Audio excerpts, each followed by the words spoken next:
Ok, Erev Tov, on va parler d'un sujet un petit peu complexe, la vie maritale, conjugale d'Avraham Avinu, avec ses différentes femmes, ses enfants, les aléas de la vie, ses disputes de couple. Non, vas-y, c'est pas grave. Ouais, ça fait beaucoup de bruit. Non. Et on va parler également de la, si on peut dire d'une certaine manière, souligner euh, la religion juive.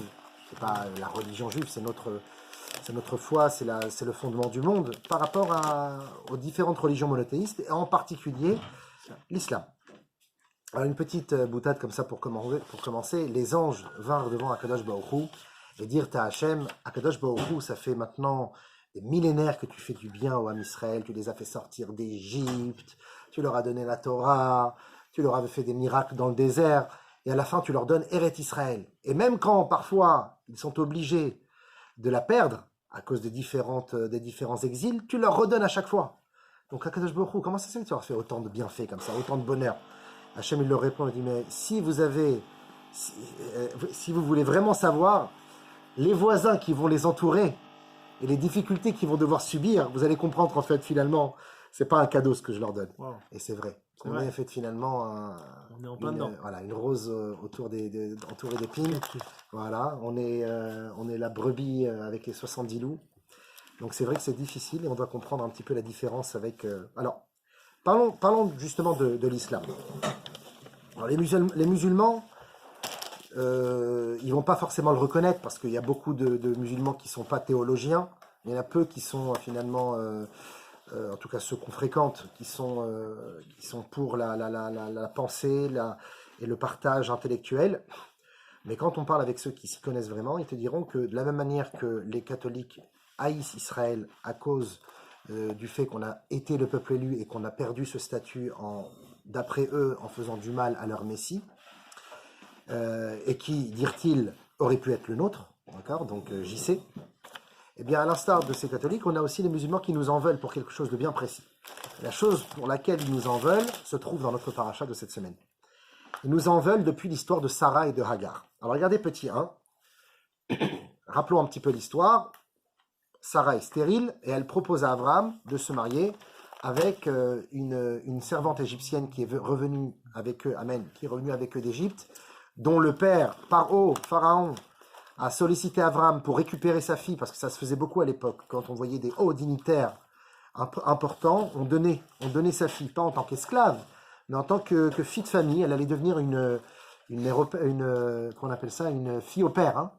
Et c'est ce que va devenir Agar, c'est pas une esclave, elle va pas devenir une esclave, elle va incorporer la nation d'Avram Avinu, parce qu'il crée, devant Avram Avinu, il crée un peuple, il crée une civilisation, donc Agar retrouve cette civilisation, et elle est invitée par Sarah à se marier avec Avram pour qu'il puisse avoir des enfants, comme une sorte de mère porteuse finalement, et Sarah pourra profiter de la naissance de cet enfant. Alors, ce qui se passe finalement, c'est que lorsqu'elle tombe enceinte, ça ne plaît pas forcément à Sarah finalement. Bon, en particulier parce que Agar, elle jouait sur le fait que ça y est, maintenant je suis enceinte, j'ai un statut, j'ai une place, j'ai une situation par rapport à avant. Bien sûr. Et là, le conflit a débuté. Et nous dit le Ramban, Bereshit Tetzain Vav, en rappelant que, faut pas oublier que Sarah, comme elle ne supportait plus Agar, elle l'embêtait un peu, elle lui faisait faire des tâches ménagères, elle lui demandait de s'éloigner d'Abraham, elle lui trouvait à chaque fois des travaux dans les champs pour pas qu'elle soit proche de son mari. Donc c'est marrant quand même, hein, une histoire assez, on a l'impression, voilà, un peu la jalousie de la telenovela, tu vois. Mais Avdil. C'est normal. Hein. C'est assez normal, mais on va parler ici de Sarah Imenou, de sa déquête. Mais c'est Agar, elle faisait en sorte de. Oui, c'est vrai, il y a eu quand même un conflit d'intérêts des deux côtés. Et le Ramban, Nachmanide, dans son Perek Tetzain Halacha Vav dans Bereshit, il nous dit Chata'a imenu be'inu yazeh vegam Avraham be'inicho lasotken. En faisant cela, Sarah, étant responsable d'une stature et d'un comportement kadosh qu'elle aurait dû avoir, elle est responsable d'avoir embêté, d'avoir torturé, d'avoir infligé, fait subir des sévices finalement à Agar. Et Abraham Avinu également, même s'il n'est pas fautif directement, il est responsable C'est un homme qui aurait dû être présent pour son épouse Sarah et aussi pour sa concubine Agar. Il aurait dû finalement trouver des concessions entre elles. D'ailleurs, il y a un très beau mot comme ça dans le Chumash Bereshit qui a marqué que l'homme devra se détacher de son père et sa mère, abandonner son père et sa mère pour s'attacher à sa femme. Alken Yaazov ish aviv ve'imo ve'idabek ve'ishto. Un homme devra abandonner ses parents pour sa femme. Chose qui est totalement incomprise par certains ou extrémisée par d'autres. Mais il y a un beau chidouche comme ça que j'ai lu une fois, c'est que la Azov, c'est pas seulement abandonner, c'est aussi aider, comme celui tu rencontres ton ennemi, l'âne de ton ennemi ployé sous sa charge, eh bien Azov ta Azov imo, tu devras l'aider, tu devras le soutenir. Donc Azov, c'est soutenir, c'est vraiment supporter, to support, tu vois, comme en anglais, tu soutiens, tu aides. Alors lisons maintenant la phrase d'une autre manière. Voilà la mitzvah de l'homme, d'aider ses parents, de s'attacher à sa femme. Finalement, un homme qui dit maman, c'est tes histoires avec ma femme, vous vous débrouillez entre femmes, ça ne m'intéresse pas, c'est pas une bonne chose. Un homme doit se mêler, pas pour se mêler, mais parce qu'il veut créer la paix. C'est lui qui va être finalement le catalyseur entre deux pôles extrêmes. Et c'est ce qu'aurait dû faire peut-être Abraham entre Sarah et Agar. Il aurait dû trouver la paix entre elles et il est responsable, nous dit le Ramban, il a fauté. Et regardez, c'est terrible ce qu'il nous dit la suite. Veshama Hashem el Onya venatan la ben. Hashem a écouté ses douleurs à Hagar et lui a donné un fils, Sheye Pere Adam. Ce fils deviendra un sauvage. Comme il a vécu une grossesse de martyrisée finalement, puisque c'était pendant qu'il était dans le ventre de sa mère que ça s'est mal passé. Eh bien, il va devenir un Pere Adam, il va devenir un sauvageon, une personne barbare. La note Zera Avram ve Sarah bechol mine inouï, et il va faire souffrir Avram et Sarah de toutes sortes de sévices. Et quand on parle de Avram et Sarah, en réalité, c'est nous. Et c'est pour ça que la dernière des galouillottes, parmi les 5 galouillottes, si on compte l'Égypte, d'accord, donc Édom, la dernière galoute dans laquelle on est dans la galoute occidentale, on est dans la galoute latine. Ouais. Nous dit le Zohar qu'en réalité, il y a une énième galoute, la dernière des galouillottes, qui est celle d'Ishmaël. Et c'est pour ça qu'Ishmaël, jusqu'à maintenant, on l'avait jamais entendu. On a toujours été toujours bien avec Ishmaël. Il n'a pas fait partie de ceux qui nous ont chassés d'Yerushalayim, qui ont fait couler autant de sang que les Romains ou les Perses ou les Grecs. Ishmaël on a toujours été voilà, des cousins, quoi, finalement. Et cette dernière galoute, elle explose pour des... Pourquoi ce mot cousin? Oui, en fait, on est tous cousins, même avec les Occidentaux, on est cousins en réalité. Esav, oui, mais c'est-à-dire Rome, on est cousins avec Rome aussi. Mais on dit cousin qu'on est le...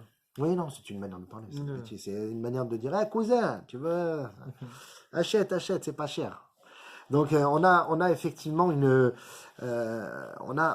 responsabilité de par le fait qu'on a délaissé Ishmaël, ou n'avons pas été, je parle quand je dis nous, c'est parce qu'on est inclus dans Abraham, nous n'avons pas été assez préservants, assez attentionnés et surtout regardants cette situation de combat et de conflit entre Avram et entre Sarah et Agar, et cela, eh bien,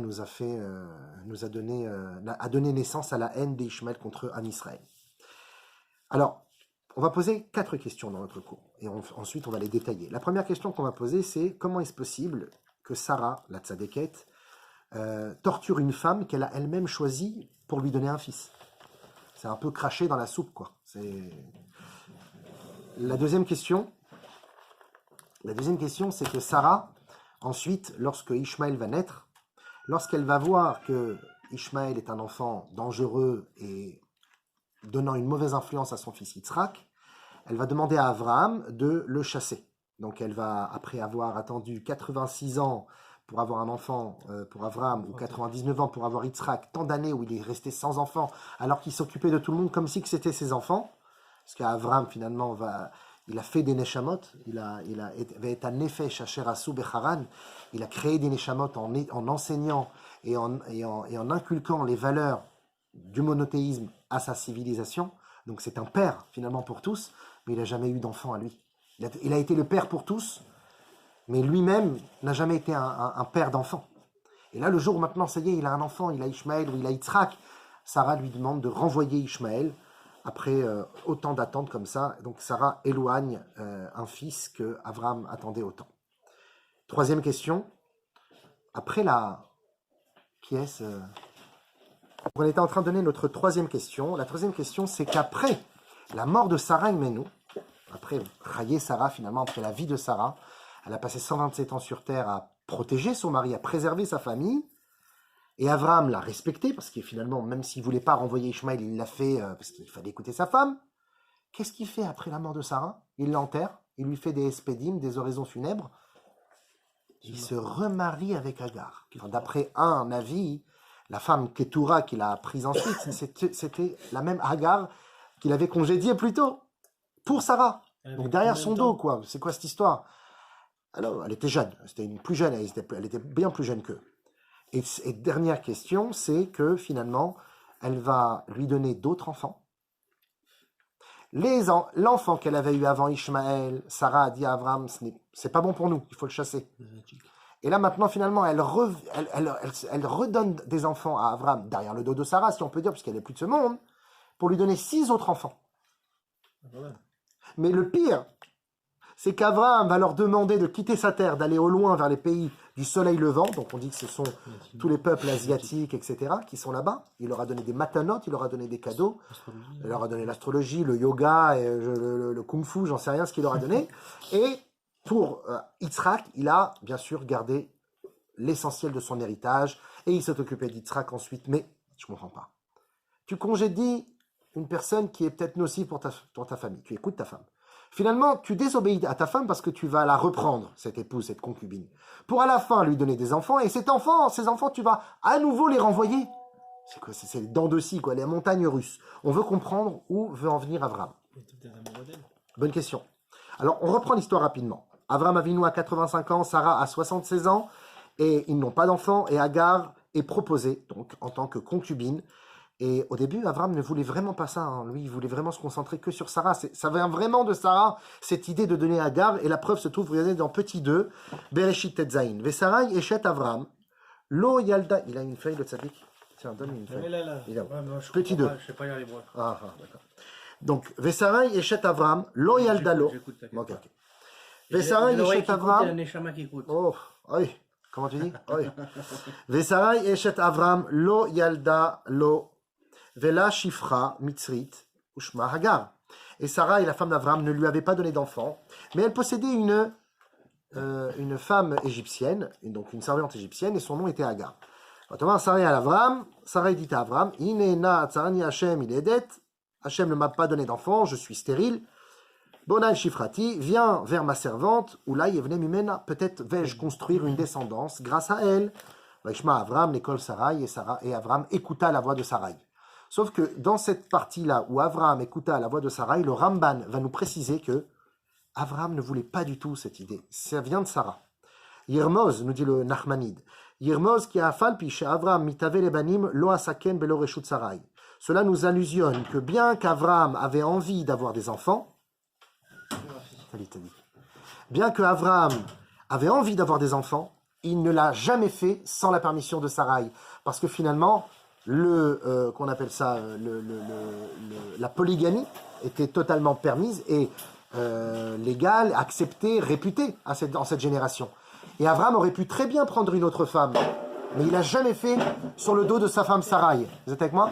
Il n'a jamais fait sur le dos de sa femme Sarai, non. Vegam ata, lonit kaven shivnehu me Hagar. Et même maintenant qu'elle lui ordonne de prendre Hagar, il n'avait pas envie.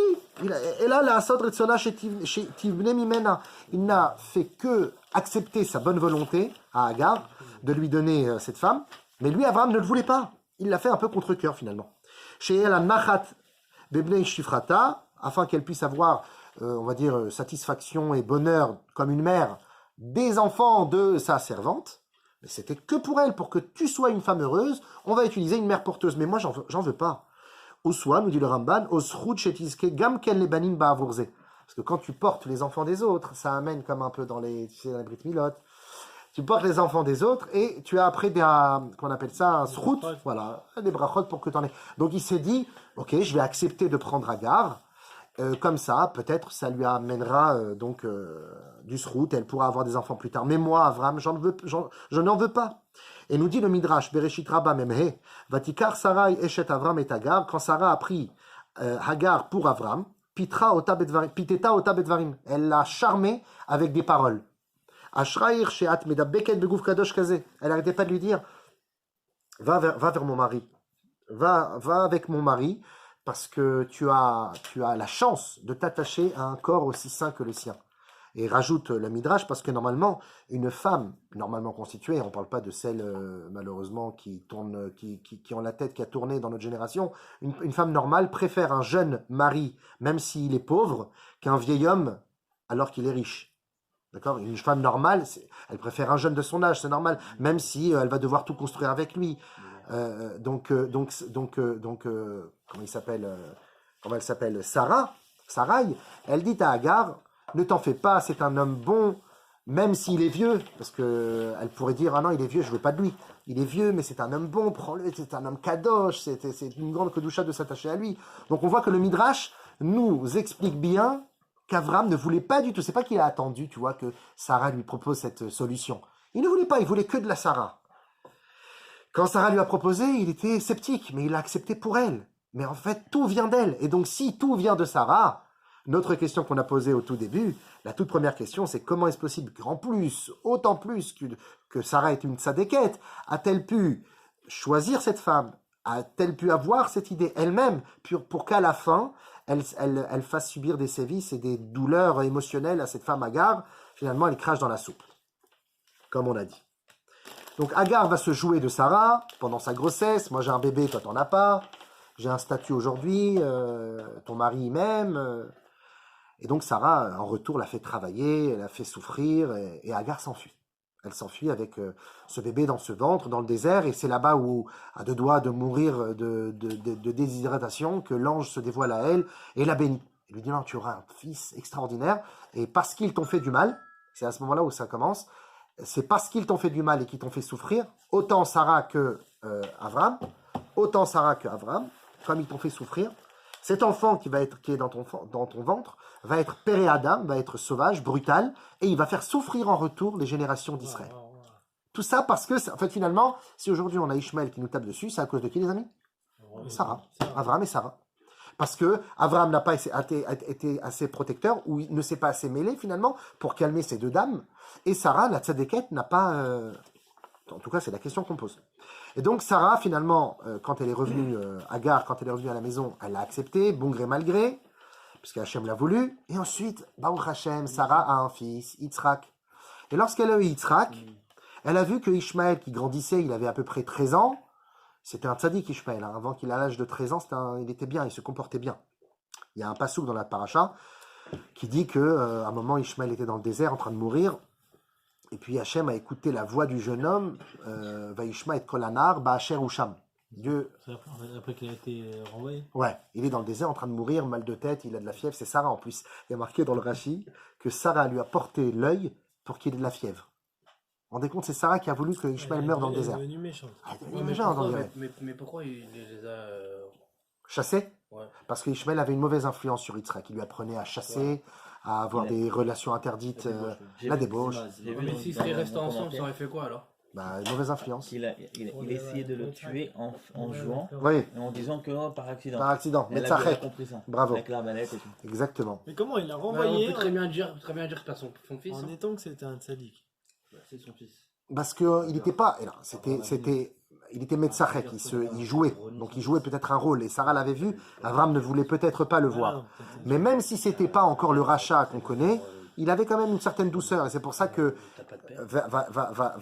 Vaishma Hachem et Kol Anar, Ba'asher Usham. Hachem a écouté la voix du jeune homme de là où il se trouve. Il me dit Rachid, pourquoi de là où il se trouve? C'est de là où il est à son niveau spirituel. Voilà. C'est pas le Ishmael qu'on connaîtra dans tant et tant d'années, mais maintenant. Voilà. On le juge sur l'instant présent. En fait, la deuxième fois, quand il l'a renvoyé, alors qu'il avait 13 ans, Ishmael. Ouais. Après, il ne voulait pas. Non, il voulait pas. C'est Hachem qui a dit écoute ça. Bien sûr, c'est la première dispute de couple dans la Torah, c'est Avram et Sarah, où Avram il dit à Sarah, jamais je renverrai mon enfant. C'est là où la voix d'Hachem retentit. Tout ce que te dit Sarah, ta femme, tu devrais l'écouter. Donc reprenons les amis. Sarah, elle aussi, elle a Yitzhak, mais elle a peur de l'influence d'Ishmaël sur son fils, et demande à Avram de la renvoyer. Il refuse. Donc première dispute de couple de l'histoire. Et Hachem lui dit finalement de l'écouter. Regardez petit 3, s'il vous plaît. On a la coutume ici de laisser les portables sur les tables. Alors, regardez petit 3. Bereshit Kafalef. Vatere Sarah et Ben Hagar Amitzrit Asher Yalda le Avram Metzachek. Sarah a vu le fils de l'Égyptienne, le fils de Hagar, qu'elle avait donné à Abraham, Metzachek, comme tu l'as dit, en train de s'amuser. Vatomer l'Avram garesh ha'amazot ve'et bena ki lo yirash ben ha'amazot im beni im Yitzhak. Je t'en prie, renvoie cette femme et ainsi que son fils, parce que cet enfant n'héritera pas avec mon fils. On a l'impression que maintenant ça devient un problème d'héritage. Business et money.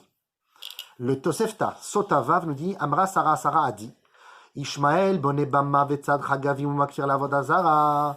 Ishmaël chasse les animaux et offre des sacrifices à l'idolâtrie. Im il amed ben Yitzhak, lonim tzachem shamayim mitralel. S'il continue et ainsi il influencera mon fils Yitzhak, le nom de Dieu va être profané. Amarla, alors Avraham répond à Sarah. Regardez la réponse d'Avraham, magnifique. Achar shezakin le adam chabin lo. Maintenant que tu as donné du statut à Hagar, tu lui as donné c'est toi qui as voulu un enfant. Moi, je voulais pas d'elle. Tu lui as donné un enfant. Elle a un bébé maintenant. Ou elle a un enfant qui est né. Elle a un statut dans ma maison. Maintenant que tu lui as donné le statut, tu vas la renvoyer et la rabaisser à un niveau encore plus bas que terre, le niveau encore plus bas qu'elle n'avait auparavant. Achar she'asinu ota gvira, maintenant que nous l'avons rendue une princesse, norid ota minabait, nous la renverrons. C'est pas possible, on peut plus faire une chose pareille. On peut pas revenir en arrière, Sarah. On doit faire avec. On a un enfant père et Adam, difficile à vivre à la maison, mais t'inquiète pas, je vais l'éduquer, je vais le formater, mais tu peux pas renvoyer. Il y a pas, tu craches dans la soupe comme ça. C'est toi qui as voulu cet enfant. Voilà ce que nous dit le Midrash. Donc petit rappel, Sarah était une tzadékette hors du commun, d'accord? À tel point que nous disent nos sages que lorsqu'Akadosh Baruch Hu fait retentir sa voix et dit à Abraham, écoute Sarah et renvoie Ishmaël. Tomar, kol ma shetomar lecha Sarah, shma bekola. Tout ce que Sarah te dira, tu devras l'écouter. Et pas seulement tout dans le chinour des enfants ou quel supermarché choisir.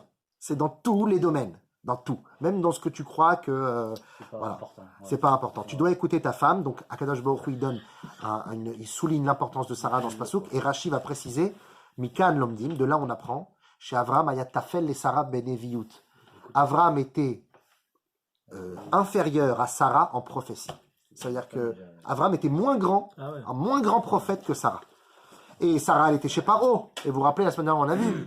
Qui est-ce qui a protégé c'est le malheur qui a protégé Sarah. Avraham, il n'avait aucun malheur pour sa protection. D'accord? Donc Sarah, elle est d'une certaine manière beaucoup plus grande, si on peut dire, de toutes les manières, plus grande que Avraham.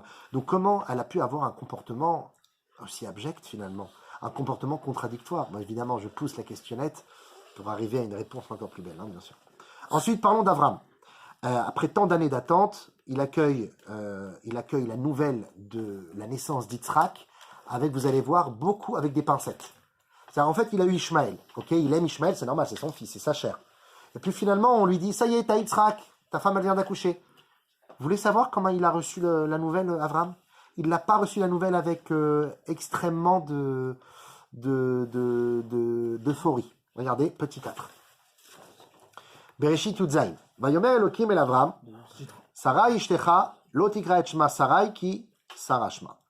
Hachem il dit à Avram, tu ne vas plus appeler ta femme Sarai, mais maintenant elle s'appellera Sarah. Uberachti ota vegam natati mimena lecha ben. C'est par elle que je vais donner un enfant parce que je l'ai béni. Vayomer Avram el Elokim, et Avram dit à Hachem, Louis Ishmael yechie lefanecha.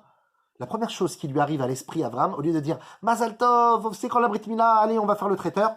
Quand il entend que ça y est, Sarah aura un enfant, il dit et Ishmaël, il va continuer à vivre devant toi? Parce qu'il a peur pour son fils Ishmaël. En fait, finalement, l'annonce de la naissance de son véritable héritage ne le réjouit pas plus que cela. Au contraire, il va penser à Ishmaël et à son sort. Vayomer Elokim, et Hachem lui répond non. Aval Sarah ishtecha iladat lecha ben. C'est Sarah qui va te donner un fils. Vakarata et shmo Yitzhak. Tu vas l'appeler Yitzhak. Va kimotiet briti ito les britolam. C'est avec lui que je vais faire l'héritage du monde. Donc arrête, Abraham. Ça suffit là de nous faire du sentimentalisme. C'est vrai, Ishmaël, c'est ton fils et tout. Il n'y a pas de problème. Tu vas le chérir, tu vas l'aimer, tu vas lui donner des héritages, etc. Mais c'est pas Yitzhak.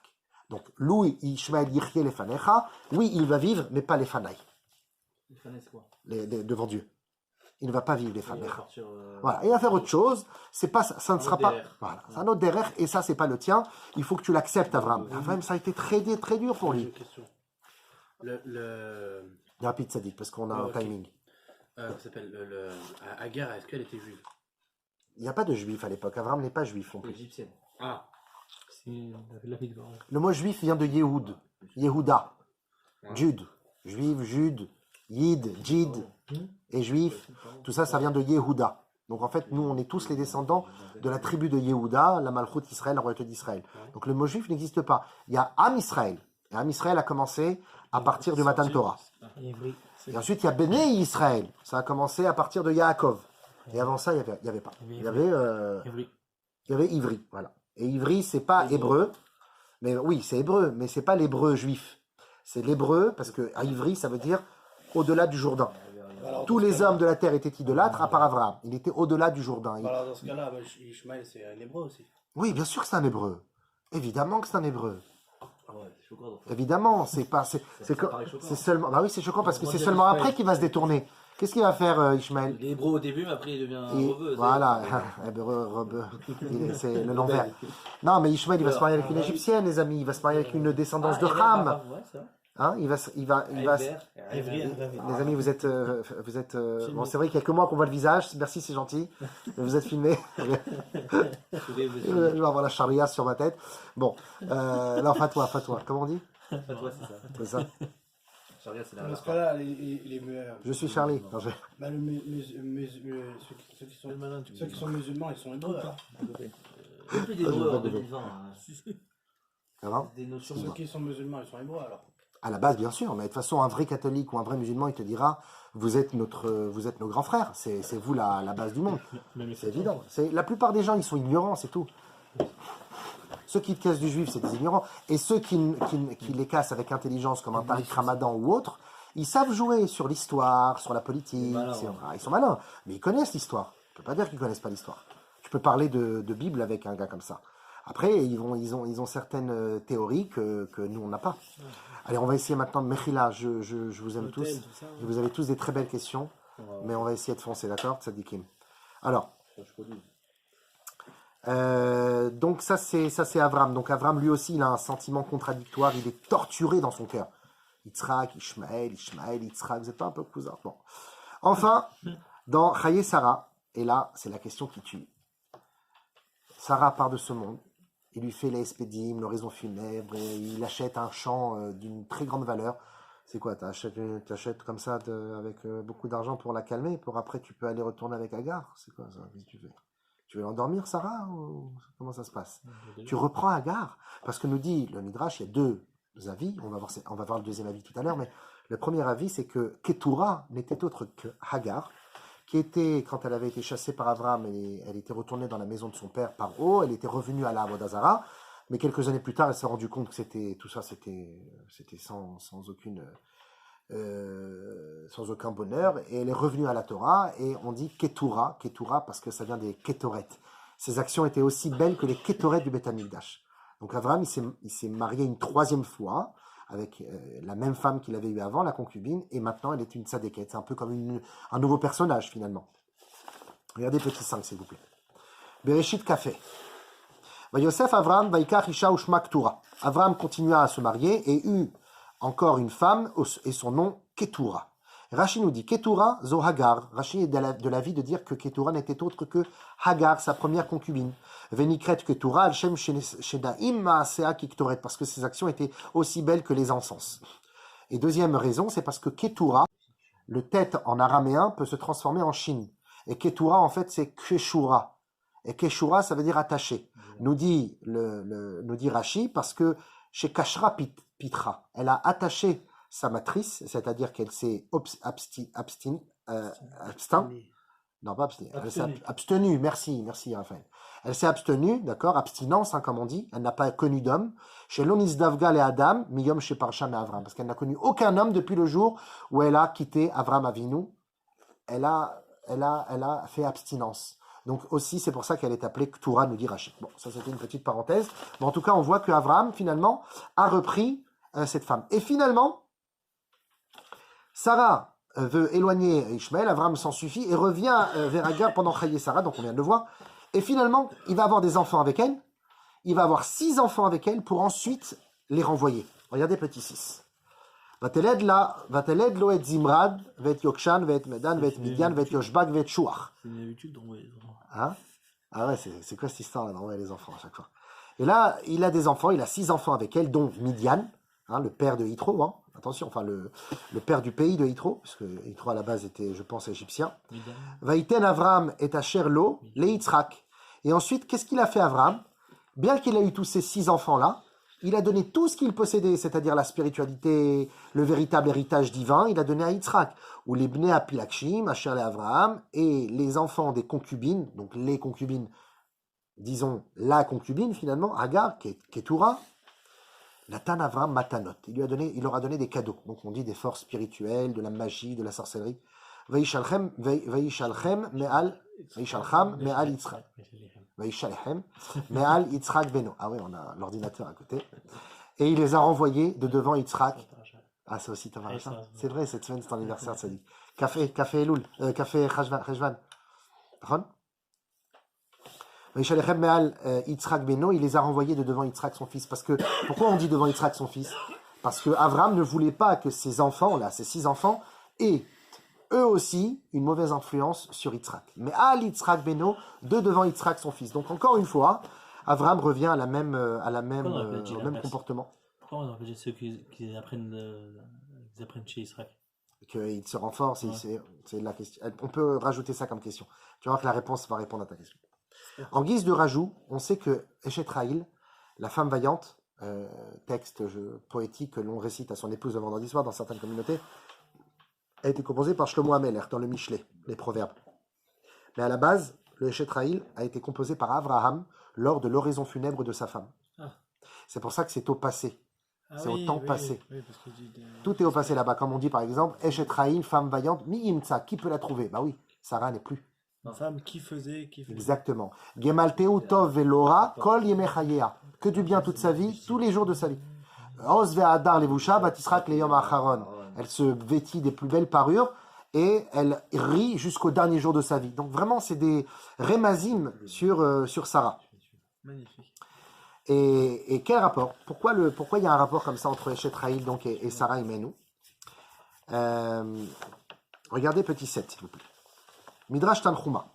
Le Midrash Tanchuma nous dit que il y a un passage dans l'Eshet Rahil qui s'appelle Darshat Semer ou Pishtim.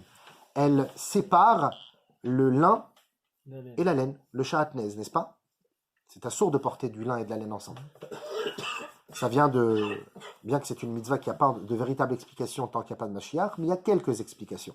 Dont l'une, c'est que comme Avel a apporté des végétaux et Caïn a apporté des animaux, et que l'un a tué l'autre, alors on veut séparer le lin et la laine, puisque le lin, c'est animal, et le lin, c'est végétal, et la laine, c'est animal. Bon. Il y a comme ça des différentes explications sur le sha'atnez, mais on est loin de la véritable explication qui nous sera donnée avec Mashiach. En tout cas, nous dit le Midrash, Darshat Semer ou Pishtin, elle sait distinguer le lin et la laine. Ça, c'est sur la femme vaillante, on fait des louanges sur elle et tout. Nous dit le Midrash, on parle de qui? On parle de Sarah qui sait faire la distinction entre le lin et la laine, c'est-à-dire entre Yitzhak et Ishmaël. Ben Yitzhak et Ishmaël, chez Amra Garesh Amazot Vet Bena, c'est pour ça qu'elle a renvoyé son fils. Le Talel Orot, au nom du Rav Agaon, le Rabbi Chaim de Brisk, nous dit les gabet tzitzit la madmu shease, dochel o taase. Velachel me'arvim sha'atnez tzemer u pishtim betzitzit. Vous savez que le sha'atnez est interdit, mais si vous tissez un tzitzit, ou tout simplement un habit à 4 coins, parce que c'est ça un tzitzit, eh bien vous avez le droit de tisser le lin et la laine ensemble. Ah. C'est le seul habit qui peut porter du lin et de la laine, c'est le tzitzit. Pourquoi? Parce que assez, doché lota assez. Une mitzvah positive repousse une mitzvah négative. Alors nous dit Sarah, nous dit normalement la mitzvah positive, la mitzvah négative, c'est de ne pas délaisser un aîné. Qui est l'aîné? Ishmaël. Donc normalement l'aîné passe avant, comme il y a marqué Lo yuchal levaker et ben ahuva al pnei ben asnua bechor. Tu n'as pas le droit de repousser le plus jeune par rapport au plus vieux. Normalement Ishmaël aurait dû passer en premier. Ça c'est mitzvah lotas. Tu n'as pas le droit de le repousser. Mitzvah de lotas, mitzvah négative. Oui, mais la mitzvah positive de renforcer Yitzhak, de lui donner une bonne éducation, repousse la mitzvah négative. La mitzvah positive d'aider Yitzhak repousse la mitzvah négative de ne pas aider Ishmaël. La mitzvah négative qui est interdit de délaisser le Bechor. Je ne sais pas si vous avez compris ce que je veux dire. Je répète. Une mitzvah positive repousse une mitzvah négative. On est d'accord. On est d'accord. Il y a une mitzvah négative dans notre paracha, c'est de ne pas délaisser le Bechor. Quand tu dis ne pas délaisser le Bechor, ça s'appelle une mitzvah lotaase. C'est interdit. Un lave. On est d'accord? Oui, mais il y a une mitzvah positive, c'est de renforcer Yitzhak. Et comme on a dit, une mitzvah positive repousse une mitzvah négative. Donc Yitzhak, le chinour de Yitzhak, a le droit de repousser Ishmaël. Ça, c'était en guise d'une petite parenthèse pour nous dire que finalement, il y a un sens à tout cela. Et Sarah et Abraham ont des projets qui n'ont pas forcément le même objectif, mais qui vont se retrouver ensuite, et c'est ce qu'on va tout de suite donner maintenant comme réponse. En intro, à notre réponse, on va rapporter une Gemara assez étrange dans Baba Batra Nunchet Amud Aleph, petit 8. Rabbi Banaï aya metzayen et mekom kivrei hatzadikim ladat et godlam. Rabbi Banaï tournait dans tout Eretz Israël, et il allait, comment on appelle ça, signalisation, des kivrei tzadikim, des tombeaux des tzadikim. Comme des panneaux là. Des panneaux. Il mettait et il marquait là-bas la gdoula. Tu sais, des fois sur les tombeaux, il y a marqué la grandeur des tzadikim. C'est Rabbi Banaï qui a été à l'origine de cela. Kacha nichnas le merato shel Avram b'ma'at hamarpela. La Gemara raconte qu'un jour, quand il est rentré dans la grotte de Avram Avinu, dans le tombeau des patriarches à Hebron, Ra et Eliezer evet Avram omed al shar. Il a vu Eliezer, le serviteur d'Avram, se tenant à la porte de son tombeau. Évidemment, Eliezer était mort. On parle de sa neshama, d'un spectre. Ah bah oui. On dit qu'il est pas mal, Eliezer. Ouais, bon, c'est éternel, c'est comme Eliyahu Hanavi, etc. Ouais. Mais bon, c'est des neshamot en réalité. Il vient dans les Brit Milot. Sha'al oto Rabbi Banaï, ma ose Avram. Et Rabbi Banaï, il a répondu, il a dit à Eliezer, que fait Avram pendant que tu es là, toi? Amarlo, il lui a dit, écoutez bien. Shochev becheka shel Sarah, veimotsia kinim mirosho. Il est allongé sur les genoux de sa femme, comme un enfant qui met sa tête sur les genoux de sa maman, et elle lui retire des poux de la tête.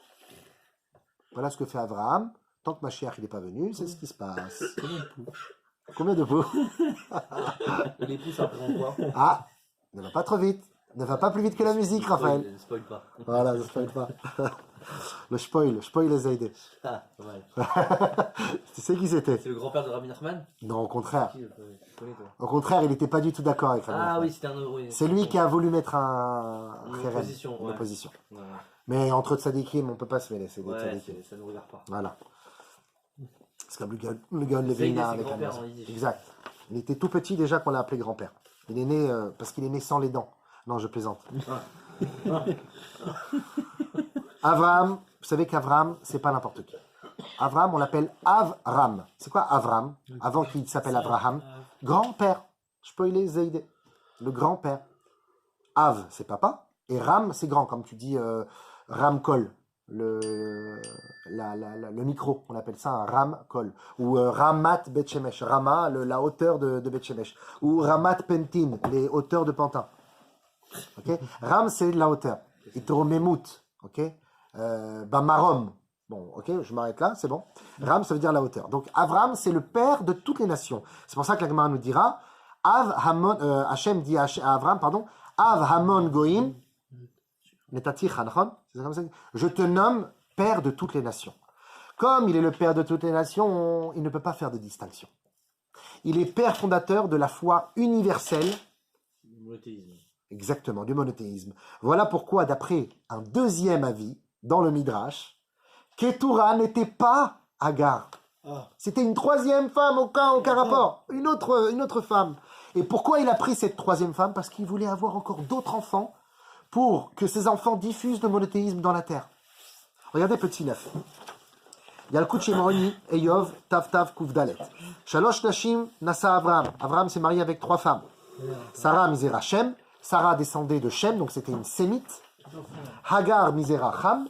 Hagar descend de Paro, Paro de Cush, Cush, Mitzraim, Mitzraim, Cham. Donc c'est un Chamite. Comment ça se fait? Oui, elle était sûrement noire. Bon, peut-être que ça a perdu avec le temps. Il dit à Eliezer, tu ne peux pas prendre Oui. de trucs Pour son fils Yitzhak, pas pour lui. Parce que tu vas voir, il y a une différence entre Yitzhak et la foi universelle. Ça n'a rien à voir. C'est un peu le but du cours, quoi. C'est Am Israël, c'est pas une religion, en fait, finalement. C'est ce qu'on va essayer de prouver dans ce cours-là. C'est plus que cela. Donc, Hagar Misera Cham, et c'est même pas la base de toutes les religions, c'est même pas ça. Hagar Misera Cham, donc Hagar descend de Cham, et Ketura descendait de Yefet. parce que Noach a eu 3 enfants qui ont peuplé la terre entière à la suite du déluge. Sem, c'est les Sémites, donc parmi eux aussi les musulmans d'ailleurs. Ham, c'est tous les peuples africains. Et Yefet, c'est tous les peuples de l'Europe ou les peuples occidentaux. Ram était chaud. Ham, ça veut dire chaud d'ailleurs. Ouais. Voilà, fire. Donc on voit qu'Avraham Avinu, il a voulu toucher à tout, mais pas pour rien. Parce qu'il a voulu peupler la terre et engrainer, et d'une certaine manière positivement gangréner la terre de la foi monothéiste et de la foi en un Dieu unique. Non. C'est la raison pour laquelle il a voulu faire comme ça des enfants, afin de ramener l'Asie, l'Afrique, l'Europe à la foi en un Dieu unique. Ouais, mais après, l'Asie, Est-ce ils que ont Abraham a fait, réussi? Bouddha, machin. Est-ce qu'Abraham a réussi? Non, mais ça, c'est des groupuscules. Et en plus, c'est même pas des idolâtres en réalité. Hein. Ouais. Non, c'est pas des vrais idolâtres, parce que c'est juste, c'est des personnages Bouddha, ouais. voilà, c'est un personnage, c'est pas un dieu. Hein, pour Ouais, eux. Parce qu'il a pas vraiment Le réussi. bouddhisme sont créationnistes. Hein. Donc, ou l'hindouisme aussi, c'est des créationnistes. La Avodot Zara, la Avodot Kocham, etc., c'est quasiment, aujourd'hui, ça n'existe quasiment plus. Mais si on veut dire, est-ce qu'Abraham a réussi sa mission? Bah oui.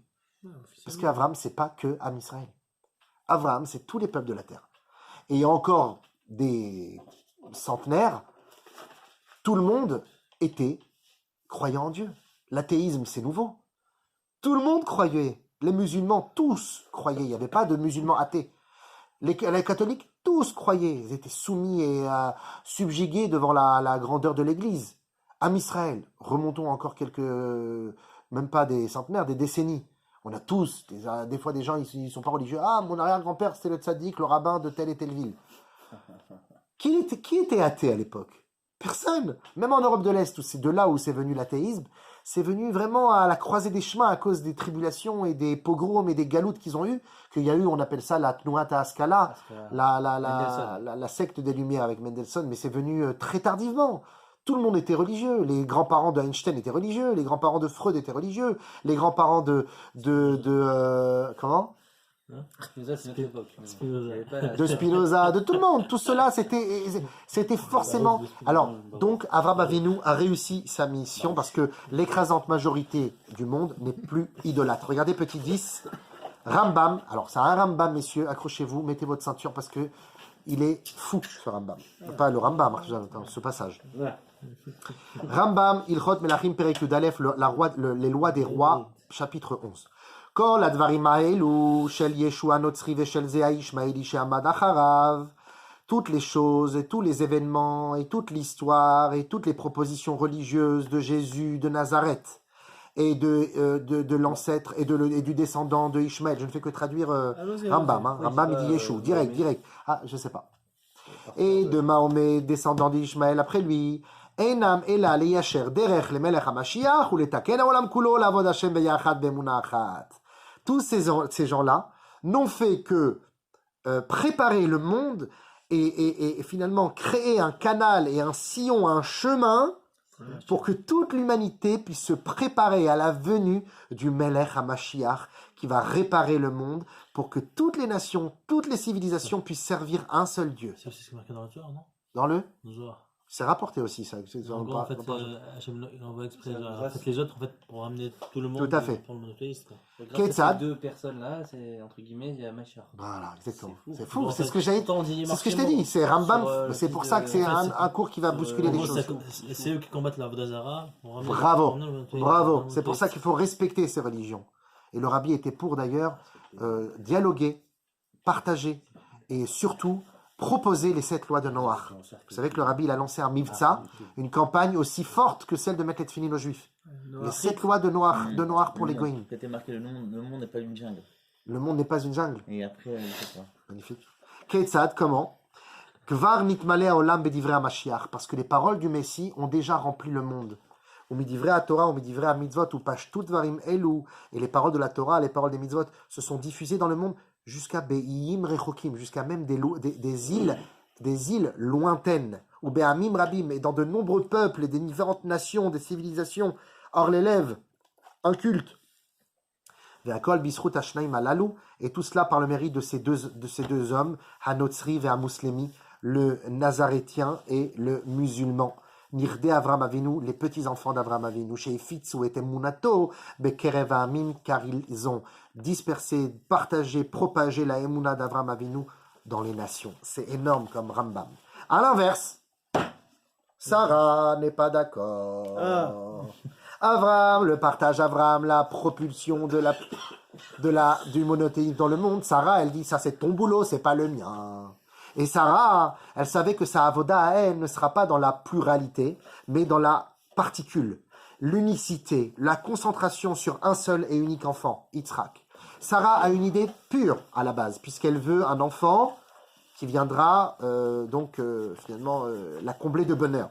Mais elle voit que ça se passe mal. Elle voit que cet enfant-là, il prend un chemin qui n'est pas celui de la maison de Dieu.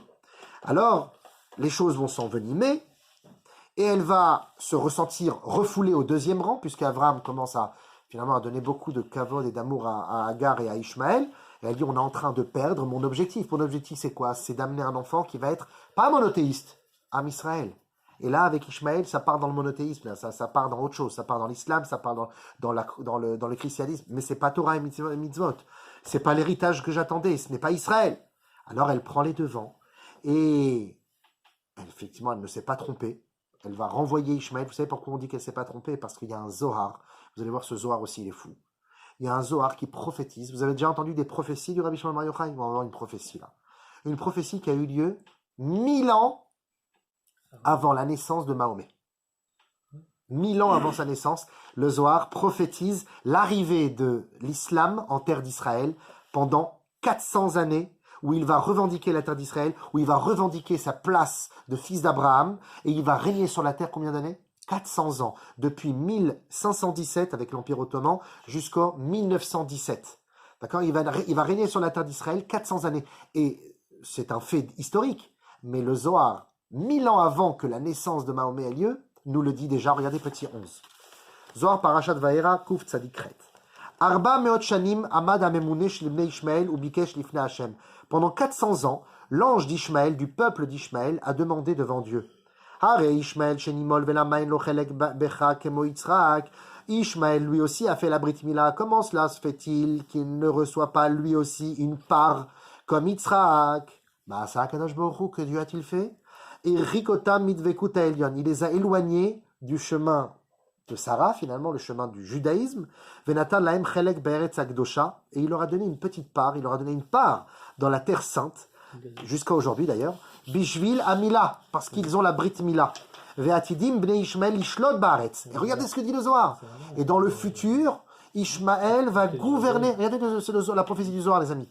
Dans le futur, nous dit le Zohar, 1000 ans avant Mahomet, Ishmaël va gouverner la terre d'Israël, Zman, Harbe, Besha'a, Sheireka, un long moment, tout le temps où elle sera vide de juifs. Pendant 400 années, puisqu'elle a demandé, l'ange d'Ishmaël a prié Dieu pour qu'il puisse avoir une part en Israël. Pendant combien d'années ils ont prié? 400 ans. 400 ans. Donc ils ont eu 400 années de règne en Israël, depuis 1517 jusqu'à 1917. Prophétie du Zohar. Kemosha Mila Shelaim Ireka, parce que leur circoncision est vide. Vem Yagvu Bnei Israël la Shuvlim Komam, et ils vont empêcher Israël de revenir à leur place, jusqu'à que soit complété le mérite d'Israël. Les autres enfants que Abraham a eu. Ah, on y arrive. Ils ont eu la Mila aussi? Non, ils ont eu la Mila, mais ils n'ont pas revendiqué. Ils n'ont pas revendiqué, parce qu'ils se sont totalement éloignés pour fonder vraiment d'autres civilisations. Abraham, il a fait tard la Mila. Ouais, 99 ans. Regardez les amis. Et quand elle voit que finalement Yitzhak peut être influencé, elle coupe court. Elle va aller dans la sévice. Elle va aller dans le martinet avec Agar et Ishmaël. D'accord? Ça brûle? On dirait, ouais. J'éteins? Ouais. C'est vrai? Donc, on rassure. Ouais, non, c'est bientôt fini. C'est fini dans 5 minutes. Donc, on a un timing très très précis maintenant grâce à Dieu. J'ai une question plus tard. Et comme elle a vu que Yitzhak allait être influencé par Ishmaël, elle coupe court, elle ne peut pas faire de deux poids deux mesures. Et voilà pourquoi maintenant on comprend qu'est-ce qu'elle fait depuis la mort d'Abraham jusqu'à maintenant. Elle lui enlève l'époux. C'est quoi un pou? Un pou, c'est une bête. Un parasite finalement qui suce, qui pompe le sang de son hôte. Le parasite ici en fait, en quelque sorte, ce sont tous ces peuples qui se revendiquent remplaçant, néo-judaïsme, parce que c'est ça en fait ces religions-là, Nouveau Testament. Réformateur. Voilà, on veut tout réformer, on veut tout changer finalement et prendre, tout en s'insufflant des forces et des origines du judaïsme. On va faire la Brit Mila comme eux, mais pas totalement comme eux. On va faire la Shrita comme eux, mais pas comme eux, parce qu'ils font la Shrita, mais ils font souffrir la bête, tu vois, parce que c'est pas comme nous, c'est pas précis, tracher et artère en même temps sans que la pression monte au cerveau pour donner une douleur. La Brit Mila chez nous, ça va être des années d'études avant qu'un Moël puisse le faire. C'est pas simplement on coupe comme ça, il y a tout un processus avec des halakhot. Donc en fait, c'est toujours de la vulgaire copie. C'est que de la vulgaire copie, ça s'appelle du parasitisme. Et c'est pour ça que, là je vais vraiment, je sais pas si je vais diffuser ce cours. Et quand non, je vais le mettre en privé. Et que, Il finit toujours par arriver dans les mains à quelqu'un qu'on n'a pas envie. il est où Rafi, on le voit plus. Quelle école J'ai vu un bras, j'ai vu un bras, très bien. Tu peux couper une partie, non? Ouais, mais je vais pas me fatiguer à faire ça. Tu crois vraiment que je les réécoute mes cours après? Je les réécoute plus après. Je sais mieux. Car Agar et Ishmaël pensent être de la vraie descendance d'Abraham, et ce n'est pas le cas. Voilà pourquoi nous dit le Torah Or de Rabbi Shneur Zalman de Liadi, fondateur du Chassidisme Chabad. Il nous dit, vous savez, dans la Tfila, comment on dit dans la Mida? On dit Meler, Ozer ou Moshia ou Magen. Un roi qui, Ozer, qui aide, Moshia qui délivre, qui sauve, ou Magen et qui protège. Pourtant, comment on est Chotem? On est pas encore. Comment on est Chotem la bracha? Baruch ata Hashem, Magen Avraham. On dit pas Ozer, Moshia ou Magen Avraham. Parce qu'Avraham, il n'a pas besoin d'aide. Avraham, il n'a pas besoin qu'on le délivre, mais il a besoin d'une chose, qu'on le protège. Qu'on le protège de toutes ces multitudes de nations qui se disent être de sa descendance. D'ailleurs, comme on l'a vu la semaine dernière, les amis, pourquoi Avraham dit à Paro, Achotiat, tu es ma sœur, il aurait pu dire je suis ton frère. Un frère protège sa sœur. Surtout que... C'est Sarah qui va le protéger. Bravo, on l'a vu la semaine dernière Shabbat. C'est Sarah qui va protéger Abraham parce que Sarah est la protectrice d'Abraham. Batach ba lev baala. Veshalal lo yersar, grâce à elle, il aura des butins. Donc, Abraham, il n'a pas de protection, mais Abraham, il avait. Ah, Abraham aussi, parce qu'il était. C'était pour qu'il puisse avoir Yitzhak, mais après, Abraham est resté. Protection de quoi? Protection de ces peuples se disant être les descendants, Non, de détenir la vérité d'Abraham. Par rapport avec ça, quand il est parti en Égypte, il avait besoin d'une protection par rapport à quoi? Il était encore Abraham encore à ce moment-là. Mais même, Il se serait fait tuer. la protection. T'étais là, Shabbat? Oui. C'était pendant la dracha, non? En fait, c'était. Non, c'était parce que. Non. Voilà, l'idée, c'est parce que comme Abraham il était dans cette ouverture avec les peuples, il fallait que quelqu'un le protège. Quand Hachem dit écoute la voix de ta femme, c'est pas pour rien. Parce que ta femme te protège. Et la femme, elle est protectrice de l'homme. Et c'est pour ça qu'une femme, nous, des fois, ça nous insupporte. Mais c'est fais pas ci, fais pas ça, regarde pas ci, regarde pas ça. Vous savez, il y a 3 étapes dans le mariage. Hein. Comme ça. Comme tu le disais. Hein, première étape, on est mari et femme. Deuxième étape, frère et soeur. Troisième étape, maman et fils. Ok? Mais c'est pour notre bien. Il y en a qui vont très vite à la 3e étape, hein, je te rassure. Précoce. C'est pour ça qu'il vient de la, pour ça que la Sarah, elle vient de, voilà. Tout le monde. Non, ça c'est à la fin. Mais au début du mariage, c'est l'homme qui crie, la femme elle écoute. La deuxième année, c'est la femme qui crie, l'homme qui écoute. Troisième année, c'est l'homme et la femme qui crient, c'est les voisins qui écoutent. Ah, pas mal. Pas mal. Donc voilà, en fait, avec l'époux, c'est la mère et le fils. Là. Ouais. Ah, il a une petite blague très sympathique. Très sympathique. C'est quoi la différence entre un mariage orthodoxe, traditionnel et libéral? Le mariage orthodoxe, non pardon, le mariage traditionnel, c'est la Kala qui est enceinte. Ouais. Le mariage orthodoxe, c'est la mère de la Kala qui est enceinte. Parce qu'il y a toujours encore des enfants. Traditionnaliste. Et libéral, traditionnaliste, c'est On l'a dit. libéral, c'est le rabbin. Bon, alors, voilà pourquoi. Hein. Moi, je vais le mettre en privé ce cours, c'est sûr et certain. C'est fini là. Parce que là, tu l'as poussé. Donc c'est pour ça qu'Avram il a besoin de Magen Avram. Ça y est messieurs, il nous reste 5 minutes, même pas 3 minutes. Et le Kliyakar, il nous dit un très beau chidouche. Vous savez que dans la Aseret Adibrot, il y a 2 versions. Il y a la version de Parashat Yitro, qui est les premières tables, et la version de Vaïtranan, dans Dvarim, Chumash Dvarim, deuxième version. Et tout est similaire, mais il y a quelques mots qui sont différents. Parmi eux, les amis, il y a marqué par exemple, dans les premières tables, pourquoi on fait Shabbat, Zecher, les Briat Olam. C'est pour le souvenir de la création du monde. Zecher le Maaseh Bereshit. Ça c'est Parashat Yitro. Parashat Vaïtranan, pourquoi on fait Shabbat? Zecher l'Etziat Mitzrayim. Pas du tout le même souvenir. La même chose dans Parashat Yitro, dans les premières tables, il y a marqué il y a marqué l'otachmod. Tu ne convoiteras pas la femme de ton prochain, ce qui appartient à ton prochain, etc. Tu ne convoiteras pas.